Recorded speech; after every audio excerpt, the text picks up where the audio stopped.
నేను ఇవన్నీ అడుగుతున్నా కాబట్టి మొట్టమొదట ఏం చెప్పాడు?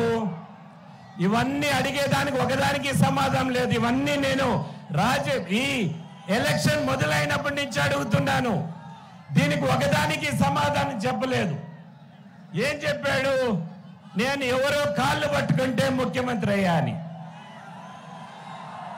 దానికి సమాధానం నేనేం చెప్పాను? ఎవరి కాళ్ళు ఎవరు పట్టుకున్నారో మీకు అందరికీ తెలుసు. ఆఫ్టర్ ఆల్ ఒక డిసిసి పదవికి వచ్చి కాళ్ళు పెట్టుకునే వ్యక్తి, ఆయన చరిత్ర ఏమిటో ఒక్కసారి ఆలోచన చేసుకోండి మీరందరూ కూడా. నేను అబద్ధం చెప్తానా? ఒక్కసారి చేతులు ఎత్తండి. నేను అబద్ధం చెప్పేట్టుగా ఉంటే.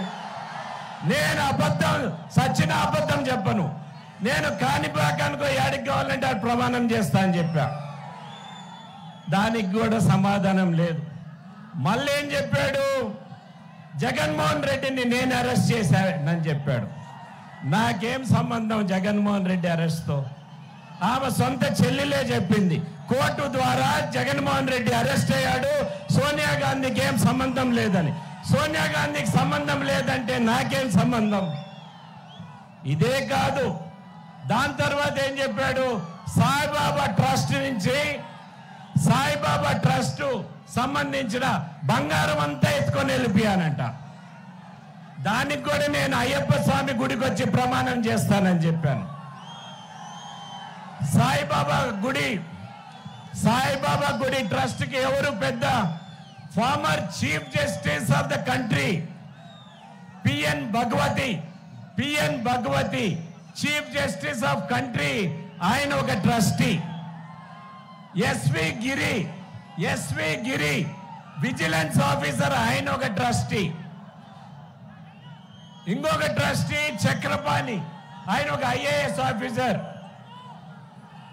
ఎస్వి శెట్టి, ఆయన ఒక బ్యాంక్ చైర్మన్. వీళ్ళందరూ ఉండగా ఏ విధంగా జరుగుతుంది?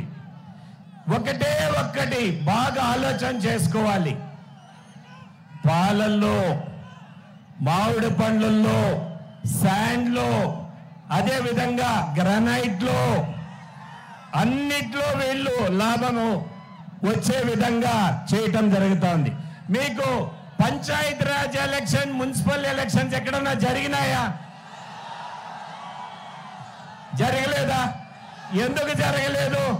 దౌర్జన్యం చేసి లాక్కున్నాడు. ఇప్పుడేమైంది? ఇప్పుడు ఎందుకు మీ